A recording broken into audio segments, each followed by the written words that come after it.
So the Four Noble Truths are not subjectional. When they say suffering exists, this isn't an optional thing. It's everywhere in everything that you do. And all the other statements of the Four Noble Truths are also not optional or subjective. They are absolutes.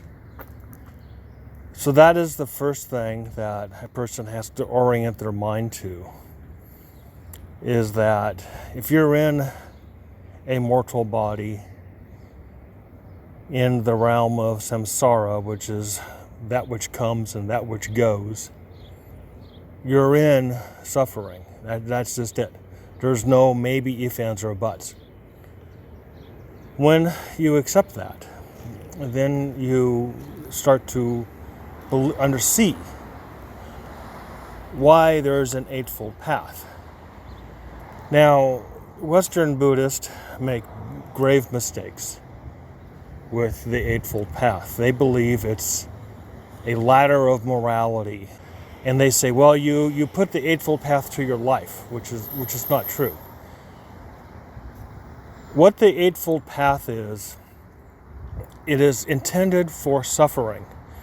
You take something that creates mental anguish in your mind,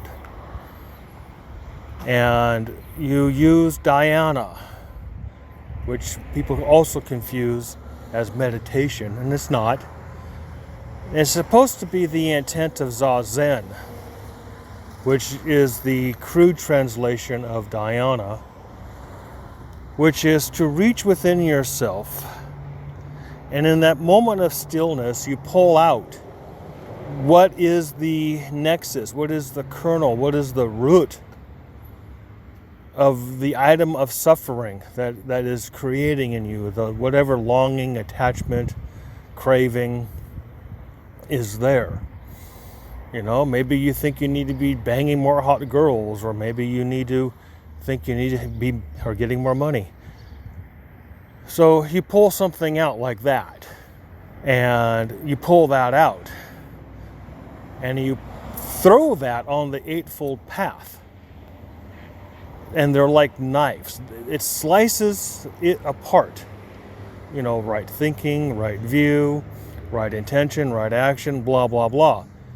So you put that suffering through each blade, each path, as they would call it, until it becomes negated, until you see it for what it is, and it becomes eliminated. And you do it over and over and over until that root suffering is eliminated. That's what it means. And I'll be damned that only one or two Buddhists in my entire 35 years have figured that out. The Chinese, yeah, it's mentioned, but it's kind of cloaked in their palms. The Japanese haven't figured it out. A few Westerners have figured it out, but most of them, they get lost in the Zazen. They think that that's being Buddha. It's like, no, it's not. They're lost in the absurdity of their own image of themselves. They're a narcissist. They're a psychopathic narcissist. And that's why I'll never go to a Zen center, because that's all you're going to find there, a psychopathic narcissist. So you got to understand something, that you dig deep within yourself and you pull that shit out, that those roots of mental anguish, that stuff that keeps dragging you right back to the womb, right back to being a screaming baby popping out of a vagina. And you figure that out, because it's different for everybody. For me, I love sex. And, to really dig down deep to pull that out and throw that on the Eightfold Path, whew, there's some enlightenment there for you. And when you clear that up, and it's dissolved. The entire world changes. Everything changes. It's called enlightenment, but shit, nobody's gonna really openly say it like that because most people can't do it. They won't. Most people don't even. Most people in the morning, when they get up, they go to the bathroom and look in the mirror. They don't like the person that's staring back at them. They put their makeup on, they comb their hair, brush their teeth, and they look at that person and they say, fuck you. Yeah, that is most people. And you gotta really understand that you gotta wrestle with that person. You gotta go in and deep and pull out a lot of shit from past lives.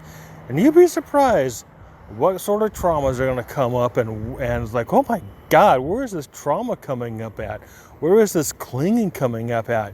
And where are these memories coming from? Because it's all the past lives will come rushing in at you. You pull, it's like pulling on a string. Once you pull on the string, there's a little bit more, then suddenly it all falls in right at you. Scary as shit. Do you need a teacher? Maybe you do, maybe you don't. I mean, books can be a teacher. You got books. You got a family. Family can be a teacher. You got support. Do you need somebody to hold your hand and sit next to you? And you don't need that.